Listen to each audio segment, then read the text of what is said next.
오늘도 하나님 예배 시간 30분 동안 하나님의 역사와 기적이 우리의 삶을 통하여 드러나고 경험하고 체험하는 예배 되기를 원합니다. 내 일생 최고의 예배가 되는 시간 되게 하시고 내 인생 최고의 주일이 되는 복된 시간이 되도록 주님 역사해 주십시오. 말씀을 듣는데 악한 사탄 마귀가 말씀을 막지 못하도록 성령께서 말씀을 듣는 길을 열어주실 것을 믿고 살아계신 예수님의 이름으로 기도 올리옵나이다. 아멘. 저희 아들 둘째 요셉이가 고등학교 다닐 때 어느 날 학교에서 와가지고 밑도 끝도 없이 아버지 닌텐도 사주세요 그래요. 그래서 닌텐도가 뭐야? 하니까 학교 애들 다 갖고 있는 거래요. 그래서 학교에서 필요한 건 줄 알았어요. 그래서 그게 얼마인데 하니까 조금 비싸요 그래요. 그래서 그 뭐 얼마가 어디서 파냐니까 베스트바이 가면 판대요. 그래서 이게 학교에서 필요한 것이 아니구나 딱 눈치치면서 그래서 보니까요 그게 가격이 300불이 넘어요. 그래서 내가 요셉아 아버지 월급에서 이거 300불 취하면 이게 몇 프로가 나가는 건데 이걸 어떻게 사줘? 그러면서 그걸 못 사줬어요. 그랬더니 윤석이 어느 날 갑자기 뭐를 한 보따리 저 가방에다 가지고 왔더라고요. 그래서 주섬주섬 텔레비에다 막 연결하고 그래요. 그게 뭐냐 하니까 닌텐도래요. 아니 요셉아 이거 비싼 거를 어디서 갖고 왔어? 너 이거 큰일 나는 거야. 남의 거 가져오면. 내 친구가 쓰다가 모델이 오래돼가지고 날 주는 거래요. 그래서 그걸 가지고 거기 푹 빠져버리더라고. 그래서 요셉아 너 내일 시험 본다고 하는데 이거 이렇게 늦게까지 막 인터넷 이거 게임하면 돼? 이거 어떻게 하려고 그래도 시험을 공부 다 했으니까 괜찮대. 공부 다 했대. 그 얘기 듣고 참 진짜 세상적으로 얘기하면 돌아버리겠더라고요. 밤새도록 늦게까지 하는데 요셉아 너 그 요번에 리포트 아빠 꼭 보여준다 했는데 근데 이놈의 학교가 어떻게 되는지 그렇게 공부한 애가 믿을 수 없을 정도로 성적을 받아왔어요. 그래서 요셉이가 머리가 좋은 건지 아니면 그 학교가 하도 수준이 낮은지 그래서 닌텐도가 뭔지 알았습니다. 2013년경에 이 게임의 아이콘이라고 불리는 이 기업 닌텐도에서요 위유라는 프로그램이 게임기가 만들어졌어요. 근데 여러분 이 닌텐도 회사에서 이 위유라는 게임을 만들고 나서 그 전에 이 게임기가 2억 대 이상이 여러분 세계에 팔렸기 때문에 이것도 굉장히 많이 팔릴 줄 알았는데 모든 사람들이 다 외면하는 그런 아주 놀라운 일들이 생겨버렸습니다. 그래서 그게 왜 그러나 생각했더니 그 게임기 전문가들이 이렇게 논평했어요. 닌텐도는 자기들이 만드는 게임기처럼 닌텐도처럼 만들 기업은 없다라고 생각하면서 그렇게 여러분 자만 속에 빠져가지고 만든 거예요. 그래서 2013년도에 플레이스테이션 엑스박스라는 그 게임기 회사에 뒤져버렸습니다. 그 게임기 왕자의 자리를 뺏겨버렸어요. 근데 이 닌텐도 회사가 일본 기업이기 때문에 빠르게 자기들의 문제를 캐치하고 모든 프로그램을 다 바꾸면서 사장부터 봉급을 다 줄이면서 다시 뼈 깎는 듯한 그 초심으로 돌아가서 2억대 팔고 심한 위기를 만났는데 다시 회복됨으로 말미암아 게임기 닌텐도가 9억대를 팔면서 하나도 놀리지 않고 9억대 그걸 팔면서 게임계의 왕자의 독보적인 자리를 지켰다는 것입니다. 여러분 제가 이 얘기를 하는 것은요 오늘도 여러분 우리가 누리는 이 삶에 여러분 한번 스스로에게 물어보세요. 우리의 삶이 여러분 어떻든지 간에 안주하고 있다라는 생각해 본 적 없어요? 그냥 집안일에 그냥 사업에 그냥 일터에 신앙생활에 그냥 안주하면서 그냥 이게 좋은 거예요. 바뀌는 것도 싫고 변화도 싫고 그냥 이것으로 뭉개면서 안주하는 그런 삶을 살고 있다고 생각해 본 적 없으세요? 나쁘다는 것이 아니고 결국 이 안주는 뭐를 얘기하는 것입니까? 끝이 여러분 비참해진다는 걸 얘기하는 거예요. 이스라엘의 왕들의 여러분, 이스라엘의 왕들 중에 성공한 왕들의 공통점이 뭔지 아세요? 다 성공한 사람들입니다. 근데 이 사람들의 공통점이 뭐냐면요, 끝을 마무리 잘못해가지고 몰락해버리고 가문이 완전히 박살나버리고 완전히 불행한 사람들로 그렇게 여러분 되어버렸다는 거예요. 끝을 마무리를 잘못했어요. 그래서 여러분, 우리도 오늘 누리는 여러분 이런 평안한 삶을 바라보면서 우리가 어떤 삶을 살든지 여러분, 우리가 되어지는 이 모든 일들을 완주하려고 안주하려고 하기보다는 우리가 다시 새롭게 변화되고 새롭게 도약하려는 그런 마음을 가지셔야 된다는 것입니다. 우리가 살아가면서 여러분 보면요, 어떤 사람은 운이 좋았는지 팔자가 그런지 타고날 때부터 성공이라는 이름을 가지고 인생을 시작하는 사람이 있어요. 그렇죠? 그리고 어떤 사람은 시작할 때부터 여러분 실패라는 이름을 가지고 인생을 시작하는 사람이 있습니다. 근데 여러분 가만히 보면요, 일찍이 여러분 성공의 맛을 보고 끝까지 성공한 사람들이 참 드물어요. 일찍이 성공의 맛을 본 사람들의 공통점이 뭐냐면 다 자만감에 빠져서 끝이 여러분 비참하게 마무리하는 사람들이 대부분이라는 것입니다. 그런데 실패라는 이름을 가지고 시작한 사람들은요, 자기의 그 어렵고 힘든 그 과정을 극복하면서 끝을 여러분 성공으로 마무리하는 사람들이 굉장히 많다는 것입니다. 그래서 여러분, 우리는 지금 우리가 경험하고 누리고 이런 모든 것들을 이게 여기까지다, 이게 끝이다, 이걸로 그냥 만족하자, 이런 안주하려는 생각하지 마시고, 사랑하는 성도분 잘 들으시기 바랍니다. 과정으로 모든 것을 여기시기 바랍니다. 그래서 실패도 과정으로 여기시고 성공도 과정으로 여기시고, 심지어는 여러분 죽음도 끝나는 것이 아니고 천국 가는 과정으로 여길 수 있기를 바랍니다. 우리는 2026년 시작하면서 여러분 교회 표어가 말씀과 기도와 찬양으로 열리는 해라는 그런 삶을 통해서 복을 받고자 시작했습니다. 여러분 어떻습니까? 여러분 삶이 경제적으로 열리고 영적으로 열리고 육적으로 열리고 가정적으로 막힌 모든 것들이 좀 열리는 가운데서 살아가고 있습니까? 그렇지 않다면요, 지금 아직도 여러분 닫혀있는 것 같고 지금 힘든 것 같다고 한다면 열려지는 과정으로 보실 수 있기를 축복합니다. 오늘 본문 말씀에 보면요, 므낫세라는 왕이 나옵니다. 이 므낫세라는 사람은요, 오늘 이 1절, 우리가 읽지 않았지만 여러분, 이 33장 제가 전체를 여러분 다 설명할 거예요.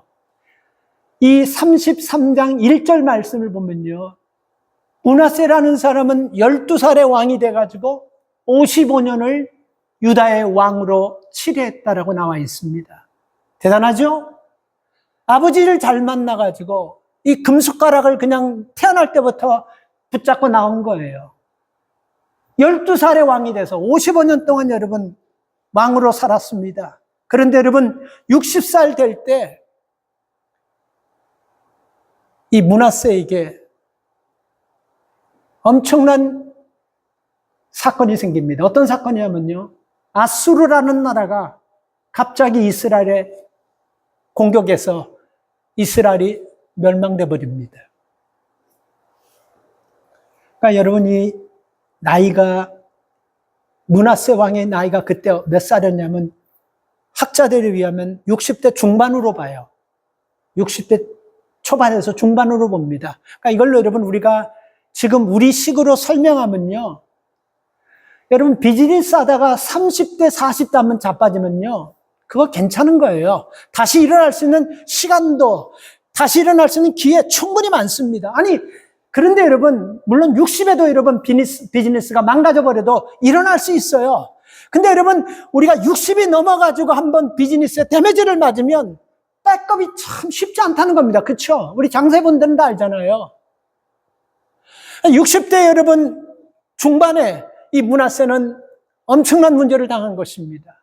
한국 분들을 보면서 제 친구들이 참 걱정하는 게 뭐냐면, 야, 내가 지금 한참 일할 나이인데 60대 초반에 회사에서 나가라는 그 통보를 받으면 그때 여러분 참 돈이 많이 들어가는 시간인데 난감하다는 겁니다.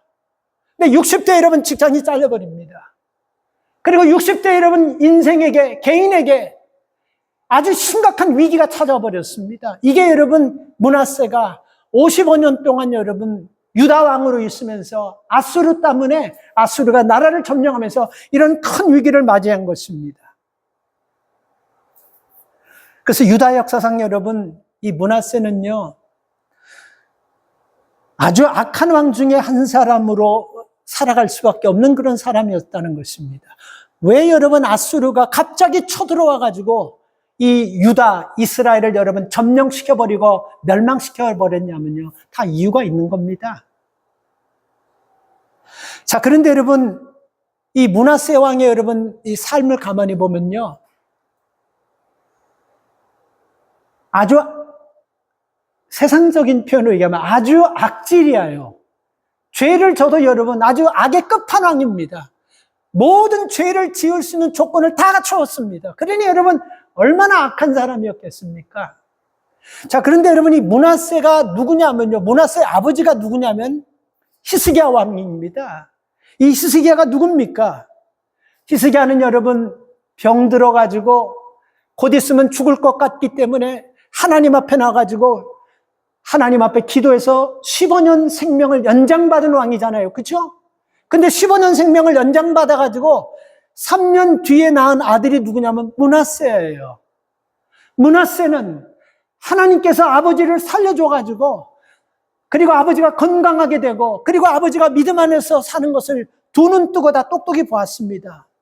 그러나 므낫세는 여러분 12살의 왕이 되어 55년을 통치하면서 이스라엘의 남유다와 북왕국 다 통틀어가지고 39명의 왕들이 있는데 그 왕들 중에서 가장 악질적인 가장 죄를 많이 범한 왕 중에 한 사람이 되어서 이 한 사람 때문에 하나님께서 유다 나라를 멸망시켜버린 거예요. 이게 중요합니다. 한 사람 때문에. 2절과 3절에 보면요. 그가 어떤 죄를 저질렀냐면요. 왕이 되어 첫 번째 한 것이 여러분 12살짜리가 왕이 되어 첫 번째 한 게 뭐냐면요. 그 아버지 히스기야 왕이 종교개혁을 일으켰습니다. 아버지 히스기야 왕 선대에 바알신, 아세라신, 우상들을 막 섬기겠는데 이 아버지 히스기야가 자기가 죽을 병에 걸려서 난 것을 보고 하나님께서 치료해 주신 것을 보고 성전과 온 유다 땅에 있는 우상들을 다 따로 부셔버리면서 종교개혁을 실천하면서 하나님의 성전을 회복하고 하나님을 믿게 여러분 백성들을 그렇게 만들어놨어요. 근데 므낫세가 12살에 왕이 돼서 2절과 3절 첫 번째 한 게 뭐냐면 아버지가 종교개혁한 것을 싹 다 부셔버렸어요. 그리고 성전에서부터 시작해서 그리고 왕궁에서부터 시작해서 온 유다 땅에다가 바알 신전을 만들고 아세라 신전을 만들고 우상의 신전을 만들었습니다. 그리고 백성들에게 이 신을 섬기라고 권유하고 독촉합니다. 그리고 6절 말씀을 보면 더 희한한 것은요. 왕이 자기가 낳은 아들을요. 우상에게 여러분 번제물로 갖다 바쳐버립니다. 그러니까 이건 여러분 불태워서 죽이는 그런 예식을 취해버리는 거예요. 얼마나 악합니까? 그러니까 악의 끝판왕까지 간 사람이라고 보면 됩니다. 그래서 여러분 그렇게 살면서요. 열왕기하 21장 16절 말씀을 보니까요. 므낫세가 이렇게 강팍하고 악하니까 어떻게 백성들을 잘 섬길 수가 있겠습니까? 그러니까 억울한 백성이 너무 많아서 많이 죽였어요. 그래서 열왕기하 21장 16절에 보면요.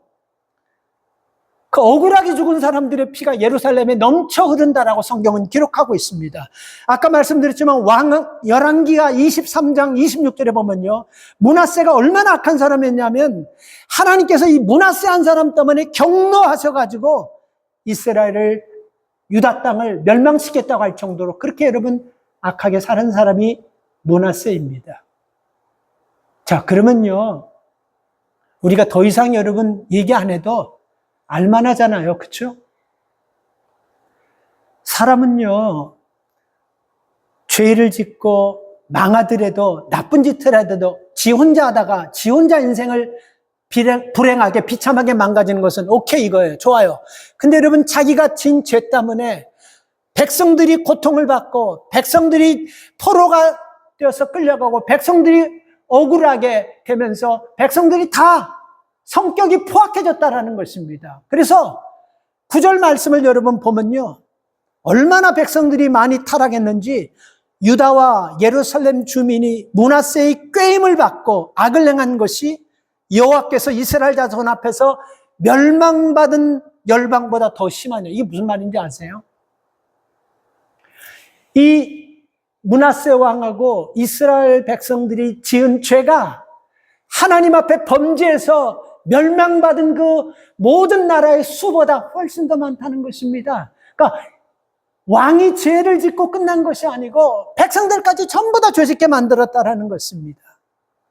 이런 악한 행실로 인해서 므낫세는 결국 쇠사슬에 묶여가지고 아수르에서 끌려갑니다. 이 아수르 사람들은 굉장히 잔인했다고 합니다. 포로를 끌고 갈 때 쇠사슬을 묶어가지고 끌고 가는 거예요. 그러니까 여러분, 대통령들이 잘못해가지고 교도소 가고 수갑 차고 딱 그랬다고 하면 이제 그 사람은 끝나는 거예요. 회복은 불가능한 거예요. 그렇죠? 그리고 그게 여러분, 그 사람에게는 얼마 전까지만 해도 한 나라의 통수권자라서 모든 것들을 좌지우지하던 사람이 수갑 차고 그 몇 평 안 되는 그 감옥에 있을 때 그 얼마나 초라하고 본인은 얼마나 충격이겠습니까? 이거 멘탈 나가지 않는 것이 여러분 이상한 거예요. 이거 다 나가버리는 거예요. 이게 정신병자가 되든지 여러분 견딜 수 없는 거예요. 그런데 여러분, 므낫세가 55년 동안 악하게 유다 나라를 다스렸지만 왕으로 있으면서 손가락에 물 하나 묻지 않고 그렇게 편안하게 살던 사람이 아수르 사람에 의해서 쇠사슬에 묶여가지고 짐승처럼 질질질 끌려간다. 한번 생각해 보세요. 므낫세에게는 얼마나 충격이었겠습니까? 자기가 이런 일을 생각했겠습니까? 자기 인생에 55년 동안 왕으로 있으면서 모든 것 지멋대로 제 맘대로 했던 사람이 어느 날 갑자기 아수르가 쳐들어가지고 자기가 이렇게 인생이 나락으로 떨어질 것을 생각해 봤겠습니까? 근데 그렇게 끌려가는 거예요. 오늘 본문은 여러분 짧지만요, 역대하 33장에서 아주 중요한 메시지를 우리에게 주고 있습니다. 누가 봐도 여러분, 므낫세는 희생 불가능하고 소망이라고는 일도 없고 그 사람이 지은 죄를 비교하면요, 이 사람은 결국은 지옥 가고 멸망받고 이 사람은 참 불행하게 100% 다 끝났다라고 생각했는데 반전의 역사가 일어나 버렸네. 이렇게 실패하고 죄를 짓고 악하게 살던 사람이 이것을 여러분 인생의 끝으로 마무리하는 것이 아니고 죄 짓고 악한 이 모든 것들을 때문에 실패하고 자기가 위기를 당한 이 모든 것들을 여러분 회복되는 과정으로 이용했다라는 것입니다. 회복되는 과정으로 사용했다는 것 굉장히 중요한 거예요. 오늘 여러분은 이 말씀 속에서 여러분, 내가 참 죄를 많이 짓고 남이 알지 못하는 그 부끄러운 것이 많다 할지라도 이거 꼭 기억하세요. 우리가 지은 죄가 므낫세보다 더 많은 죄를 지은 사람은 제가 단언코 결단하는데 여기 한 사람도 없습니다. 그 죄는 엄청난 죄예요. 자, 여러분, 죄를 진 사람이 인생의 처절한 패배를 회복의 과정으로 만들어서 다시 재기하고 인생의 마지막 마무리를 신앙으로 끝냈다는 거. 이게 여러분 경천동지할 일입니다. 이렇게 악한 사람도 이게 하나님께서 만지면 회복이 된다는 것을 우리에게 주는 중요한 메시지가 여기 흐르고 있다는 것입니다. 그래서 여러분, 우리가 위기를 만나고 인생의 실패를 만나고 인생의 쓴 잔을 마셨을 때 우리가 이것을 실패로 위기를 여러분 성공으로 바뀌어서는 간단합니다. 수없이 경고했고 수없이 가르쳤습니다. 수없이 전해서 뭡니까? 하나님 앞에 나가는 겁니다. 믿으십니까? 하나님 앞에 나가는 거예요. 그게 방법이에요. 그거 외에는 없어요. 하나님 앞에 나가는 것입니다. 이렇게 55년 동안 왕 노릇하면서 나쁜 짓이란 나쁜 짓을 싹 다 골라가면서 하다가 그렇게 비참하게 쇠사슬에 짐승처럼 끌려가다가 므낫세가 한 일이 뭡니까? 뭐를 했습니까? 인생을 원망하고 저주하고 왜 부모한테 이런 왕자리를 물려줘서 내가 55년 이렇게 편안하게 있다. 이런 불행한 삶을 그냥 누구 원망을 탓하는 것이 아니고 12절에 보면 뭐라고 나와 있냐면요. 하나님께 강구했다고 나와 있어요. 12절 말씀을 보실까요? 저가 환난을 당하여 그 하나님 여호와께 간구하고 그 열조의 하나님 앞에 크게 겸비했다. 이게 무슨 뜻인지 아세요? 하나님 앞에 나가서 자기 자신을 완전히 부숴내리고 자기 자신의 그 잘못을 뼈가 저리도록 회개하고 교만했던 것들을 하나님 앞에 철저히 통회하면서 회개했다라는 겁니다. 우리 하나님은 이거 받아주십니다. 그래서 여러분 이렇게 크게 죄를 지은 사람도 이 12절 말씀처럼 이렇게 간절하게 하나님 앞에 나가니까요. 하나님이 용서해 주셨다라는 거예요. 믿으십니까? 중요한 말씀입니다. 그래서 이 사건을 통해서 그는요 이렇게 고백하고 있어요. 13절 후반절에 보면요 뭐라고 나와 있냐면요. 비로소 이 사건을 통해서 여호와가 하나님인 줄 알았다라고 얘기하는 거예요. 므낫세는 하나님을 알았습니다. 이제는요. 왜 아버지가 죽을 수밖에 없었던 그 사람이 다시 살아나가지고 하나님 앞에 인생을 걸고 하나님 두려워하며 살고 정직하게 겸손하게 진실되게 하나님 두려워하며 살려고 했던 이유를 이제는 므낫세가 누구한테 들어서 피상적으로 하는 것이 아니고 몸이 뼈가 저리도록 경험으로 알았다는 겁니다. 이 말씀이 여러분 중요한 것입니다. 므낫세가 여러분 이런 처절한 환난을 당하지 않았다면요 그는 계속해서 자기 힘, 의지, 왕권을 휘둘면서 지멋대로 막 살았을 거예요. 그는 이렇게도 살 수밖에 없는 사람이에요. 그래서 어느 정도로 악했습니까? 10절 말씀을 보면요.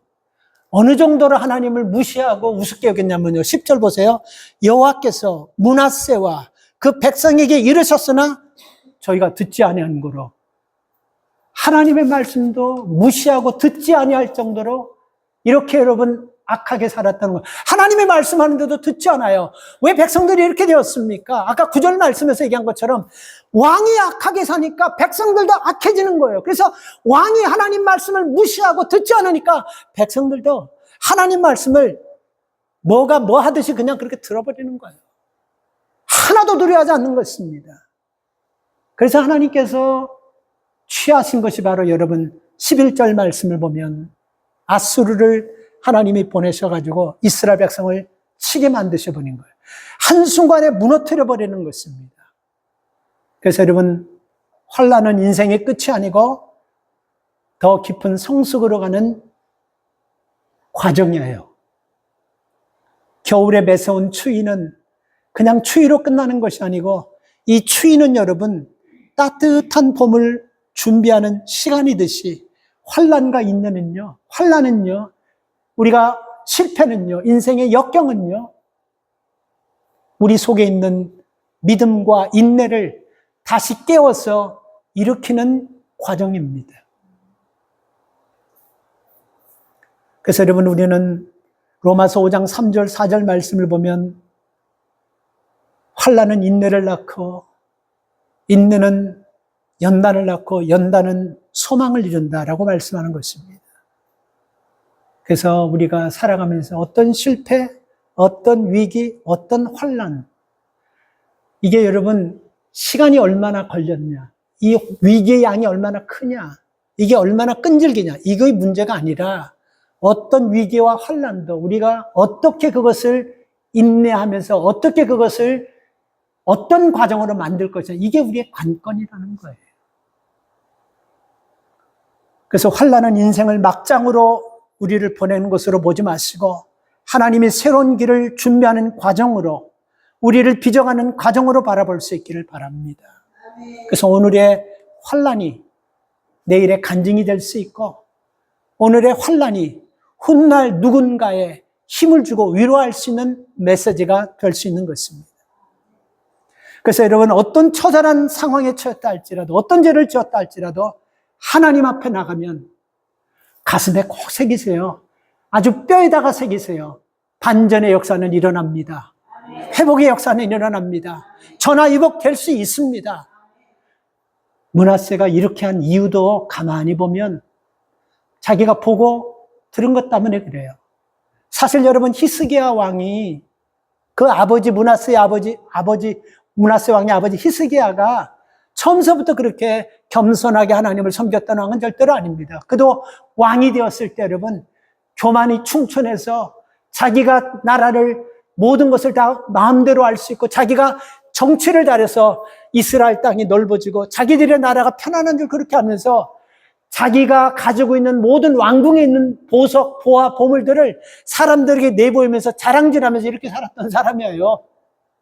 그런데 여러분, 그에게 인생의 어려움이 왔어요. 인생의 위기가 왔어요. 어떤 위기가 왔냐면요, 나이가 중년이 된데도 불구하고 자식이 없습니다. 그리고 여러분, 어떤 나라가 또 전쟁하자고 한 나라가 쳐들어까지 왔어요. 거기다가 열왕기하 20장에 보면요, 덜커덩 병이 걸렸는데 무슨 병이 걸렸냐면 고치지 못하는 심각한 병이 걸려버렸습니다. 그러니까 여러분, 이 히스기야 왕도 하나님을 떠나서 지 맘대로 권력과 돈과 힘 가지고 지 멋대로 살아갈 수밖에 없는 그런 삶인데, 결국 히스기야 왕은 이 불치병이 여러분, 인생의 끝을 맞이할 것 같았던 불치병이 오히려 하나님께로 가게 하고 하나님을 만나게 하고 병도 치료받고 나라도 위기로부터 구원받는 반전의 역사를 일어나게 한 것입니다. 그래서 여러분, 우리는 하나님께 나아가 회개하면요, 자신의 죄가 끝이 아니고 성숙의 과정으로 변한다는 겁니다. 참 중요한 말씀이에요. 우리 죄가 여러분, 변화의 과정으로, 그래서 사도 바울은 죄가 많은 곳에 은혜가 많다라고 얘기한 거예요. 죄를 많이 지으면 많이 질수록 하나님을 만난 사람이 여러분, 누구 원망하고 탓할 것이 아니라 그 자기 죄를 뼈저리게 느끼면서, 하나님, 나는 이렇게 큰 죄를 짓고 인생을 살았기 때문에 소망도 희망도 없는 사람입니다. 바랄 것도 원할 것도 없어요. 하나님 뜻대로 아시죠? 그리고 맡길 때 하나님께서 우리를 선하게 인도하시는 은혜를 줄 믿습니다.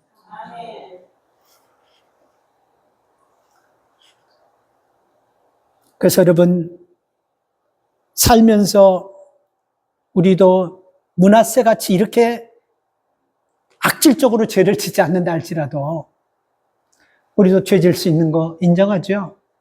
우리도 흔들릴 수 있고 무너질 수 있고 우리도 약해질 수 있는 거 다 인정합니다. 그래서 여러분, 우리는 누구만 넘어지고 누구는 안 넘어지는 그런 타입은 없다. 다 넘어지고 다 패배하고 다 위기를 당하지만 중요한 것은 이겁니다. 인생을 평생을 실패하더라도 마지막까지 실패로 맞이해서는 안 된다는 것. 그렇죠? 인생을 평생을 방황했다 할지라도 마지막까지 방황하면서 인생을 마치지 마세요. 평생을 좌절하며 살았다 할지라도 마지막까지 좌절하면서 여러분 살지 말라는 것입니다. 왜?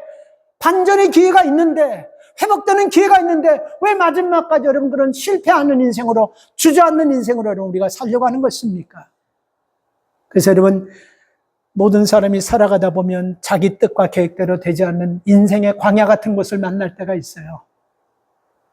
그래서 내가 잘못해서 내가 누구 말 들어가지고 인생의 광야를 만나가지고 이렇게 고통하는구나, 그렇게 원망하지 마시고 광야는 하나님을 만나는 과정으로 볼 수 있기를 바랍니다.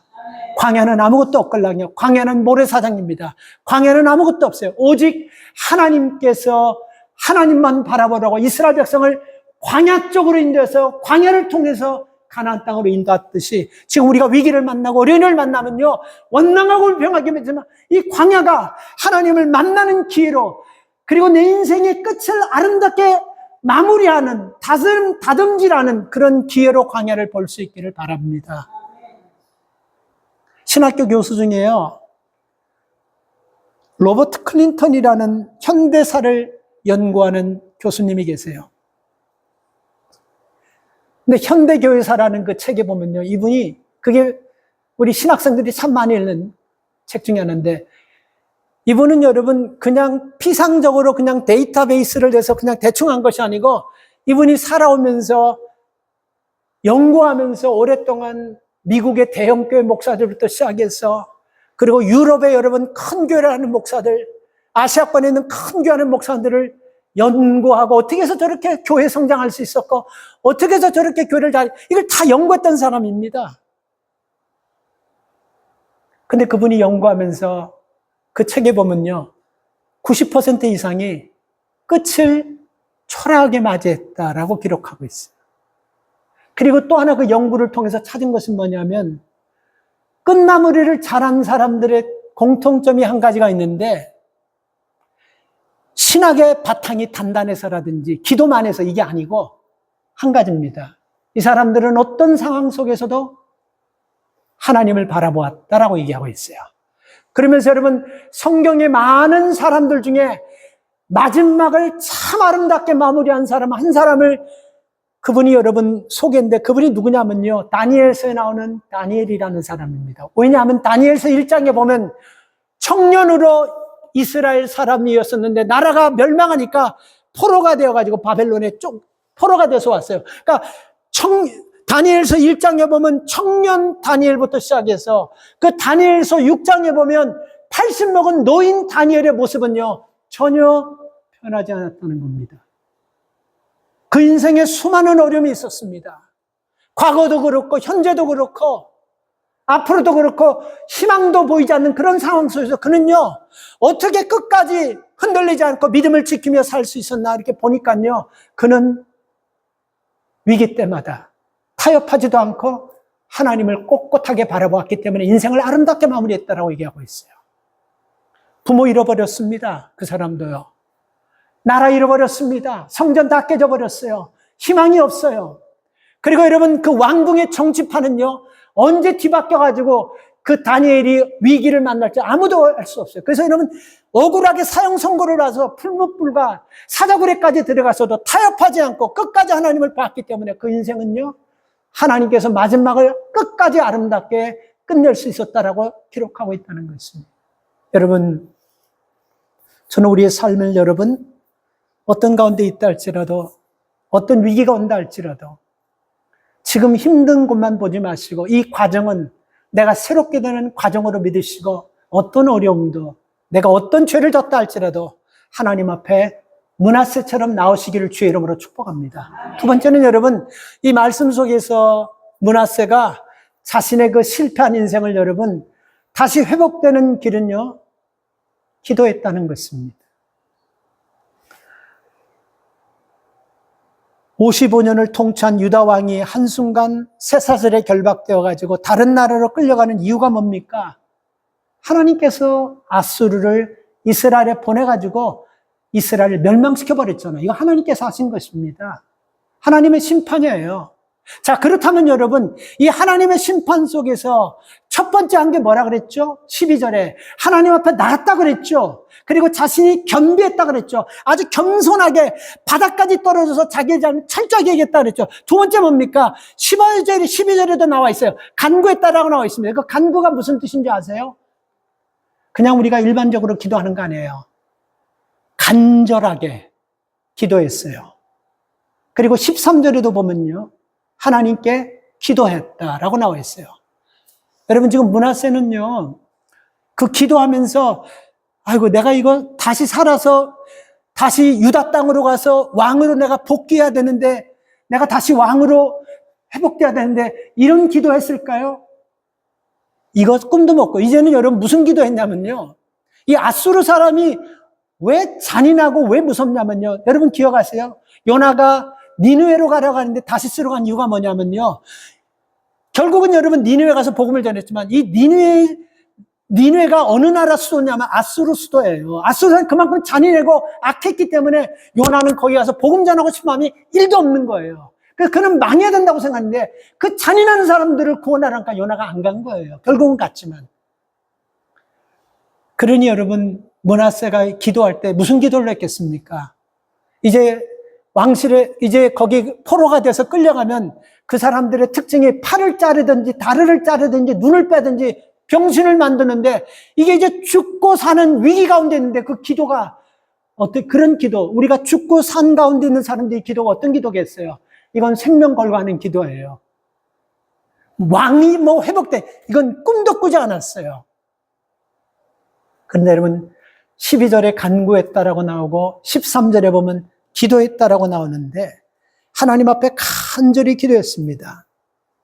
자, 그리고 나서 여러분, 아무 일도 안 생긴 것이 아니고 13절에 보면요, 하나님께서 그 기도를 받으시고 그 간구를 들으시고 저로 예루살렘에 돌아와서 다시 왕위에 거하게 하셨다.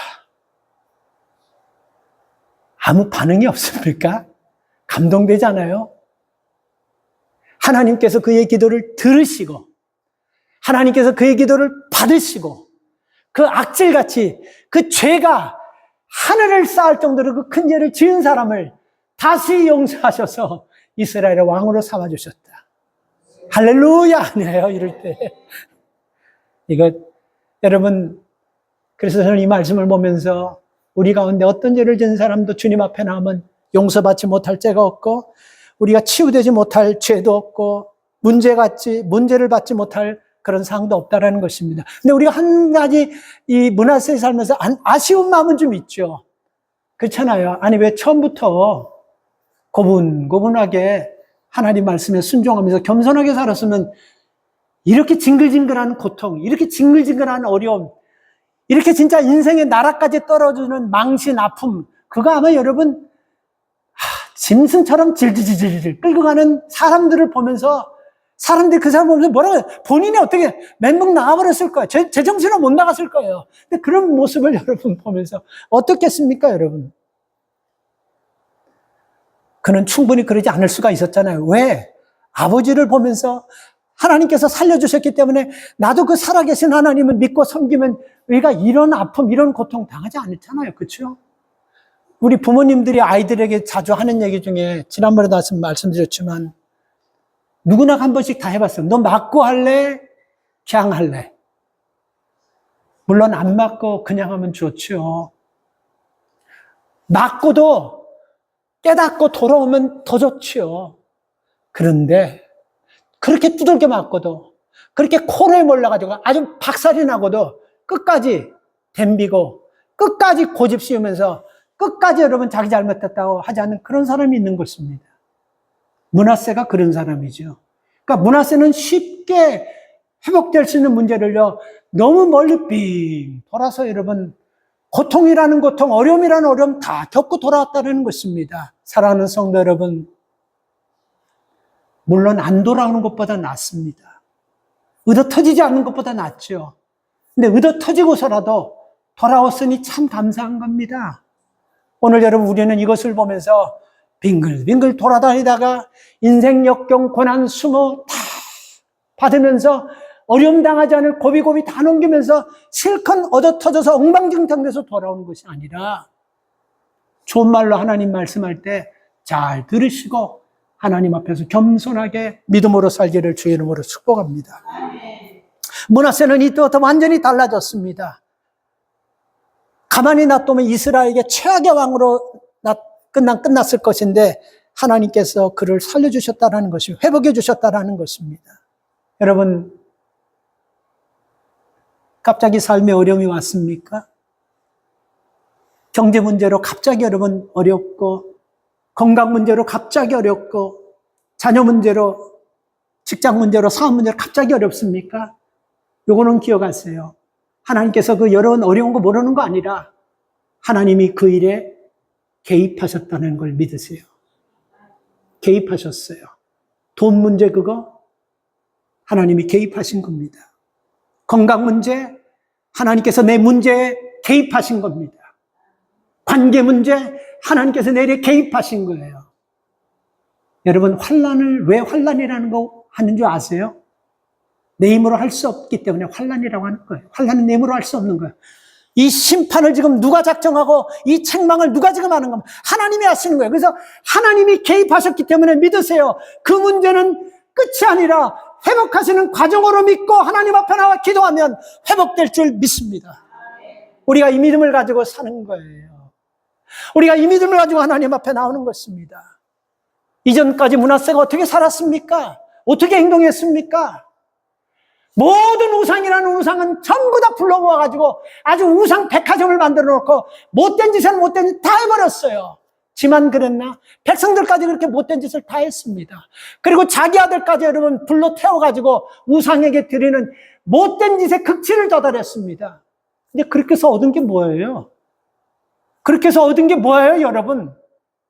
결국 여러분 망할 때까지 망해가지고 비참한 데까지 빠져가지고 자식 죽였지. 아무것도 포로가 되어서 질질 짐승같이 끌려갔지. 그래서 여러분 13절에 이로써 이 일을 통해서 비로소 여호와가 하나님을 알았다라고 얘기하는 것입니다.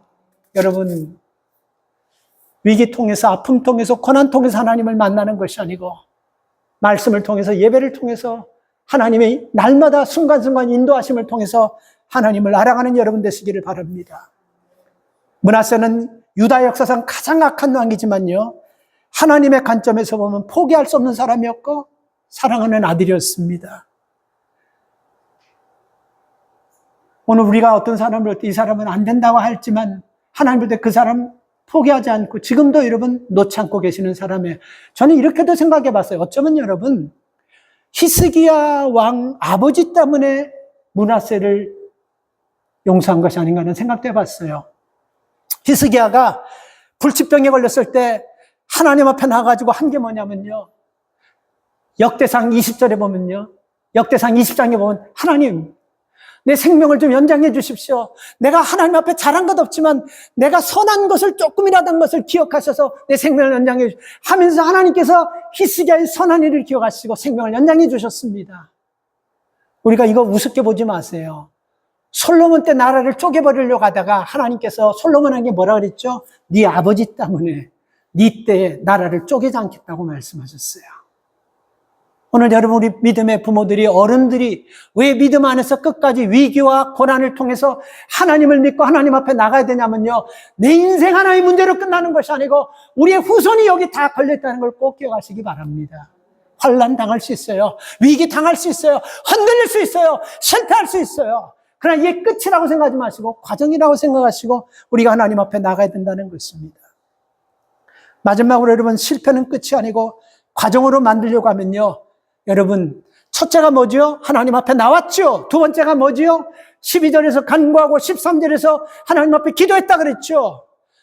기도하고 여러분 우리가 끝나버리는 사람이 참 많아요. 이게 안타까운 거예요. 므낫세는요 기도로 끝나지 않았습니다. 15절에 보면 다시 제2의 종교개혁을 일으켜버립니다. 아버지가 믿었던 하나님, 그 하나님을 여러분 므낫세가 왕이 돼서 그 다 버려버리고 쑥대밭을 만들어버리고 하나님을 버리고 우상을 섬기했는데 다시 그것을 싹 다 부셔버리고 종교개혁을 일으켜요. 성전을 세우고 제단을 세우고 하나님의 전을 세워가지고 하나님 앞에 예배하게 합니다. 그리고 16절 말씀을 보면요, 예배를 드리고 모든 유다 사람들에게 하나님을 섬길 것을 명령합니다.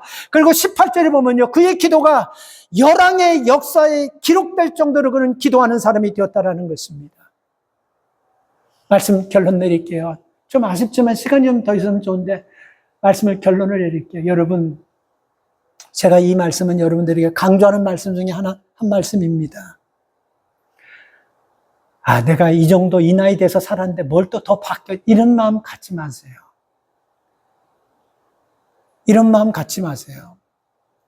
여러분, 우리는 아직도 변화될 수 있고 우리는 아직도 여러분 내가 나이 60, 70, 80이 됐다 할지라도 아직도 우리는 하나님의 다스리심과 하나님의 인도하심을 받아야지만 마지막을 아름답게 마무리할 수 있는 거예요. 아, 이 정도면 됐지 뭘, 제발 그 생각은 아주 마귀가 주는 거예요. 여러분, 70년도 80년 된 냄비에다가 물 끓이고 불 올리면 그 냄비에서 물을 끓습니까 안 끓습니까? 냄비가 오래돼가지고 물 안 끓나요? 끓습니다. 새롭게 시작할 수 있다는 거예요. 변화될 수 있다는 거예요. 인생 끝을 아름답게 마무리할 수 있다는 것입니다. 여러분, 우리가 므낫세처럼 어떤 문제, 어떤 위기 앞에서도 하나님 앞에 나가면 돼요. 그리고 기도하시고, 그리고 나가서 기도한 대로 결단하는 것처럼 15절에서 종교개혁을 일으키고 16절에서 백성들에게 다시 하나님을 믿으라고 선포하고 18절에서 얼마나 그가 기도를 많이 했으면 그 기도가 역대 왕들의 역사에 기록될 정도로 기도의 사람이 되었겠습니까? 우리가 이런 믿음의 삶을 살면서 가정을 회복시키고 사는 기간 동안 하나님의 은혜 안에서 좀 힘들어도 하나님이 축복하시는 과정으로 믿고 믿음을 가지고 주님 바라보며 승리하는 여러분 다 되기를 주님의 이름으로 축원합니다. 하나님 감사합니다. 하나님 말씀이 꽹과리 소리처럼 그냥 울렸다 퍼지는 소리가 아니고 우리 마음에 새겨지는 말씀 되게 하여 주셔서 하나님은 우리 속에 감춰놨던 부끄러운 죄들 다 아십니다. 이거는 안 되고 저거는 되고 이게 아니라 어떤 죄도 므낫세같이 큰 죄를 많은 죄를 지었던 사람도 주님 앞에 나와 간절히 구하며 기도하면서 나갈 때 하나님 회복하시고 용서해 주셨듯이 우리에게도 그런 은혜 주실 줄 믿습니다. 모두가 그 은혜 다 체험하는 성도가 되도록 축복하여 주시옵소서. 예수님의 이름으로 기도 올려옵나이다. 아멘. 찬송합니다.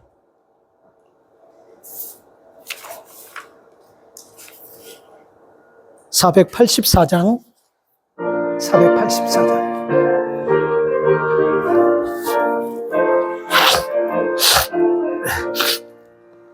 마음속에 관심 있는 사람